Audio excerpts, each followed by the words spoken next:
বয়ঃসন্ধিকালে periods হলে অনেক কিশোরী দোকানে গিয়ে স্যানিটারি ন্যাপকিনের কথা মুখ ফুটে বলতে পারেন না, কারণ লোকলজ্জায় অনেকেই দোকানে গিয়ে তা কিনতে পারে না। সেই সমস্যা মেটাতে স্কুলে স্কুলে স্যানিটারি ন্যাপকিন বিলির যন্ত্র বসানোর সিদ্ধান্ত নিয়েছে রাজ্য সরকার, যাতে স্কুলে থাকাকালীন ছাত্রীদের কখনোই অস্বস্তিকর পরিস্থিতির মুখে পড়তে না হয়, পড়াশোনা যাতে ব্যাহত না হয়। এই অবস্থায় রাজ্যের অন্যান্য স্কুলের মতোই মালদার হরিশ্চন্দ্রপুরের তুলসীহাটা হাই স্কুলে বসানো হলো স্যানিটারি ভেন্ডিং মেশিন। 5 টাকার কয়েন দিলেই মিলবে সেই স্যানিটারি ন্যাপকিন। কন্যাশ্রীদের সুবিধার জন্য তুলসীহাটা পঞ্চায়েতের এই উদ্যোগ বলে প্রধান তুলে ধরেন।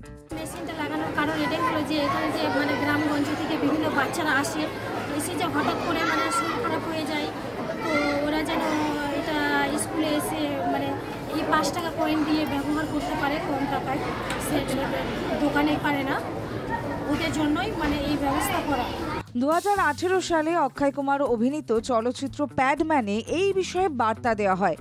নারী সমাজের কাছে সেই সমাজ শিক্ষামূলক চলচ্চিত্র ছাপ ফেলে। তারপর প্রশাসন পুরনো অভ্যাস বদলে এই আধুনিক ন্যাপকিন ব্যবহার করার জন্য বর্তমান প্রজন্মের কাছে আবেদন করে।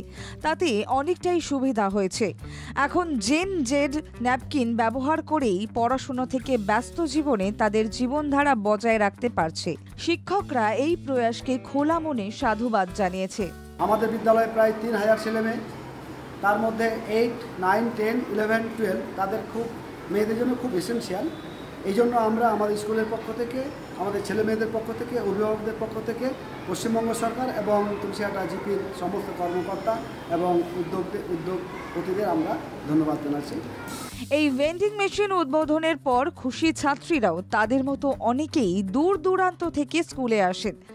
তাদের এতে বড় সুবিধা হবে বলে অভিভাবকরাও মনে করেন। পঞ্চায়েতের পক্ষ থেকে জানানো হয়েছে পরবর্তীতে তারা এলাকার আরও অন্য স্কুলগুলিতে এই মেশিন দেবে।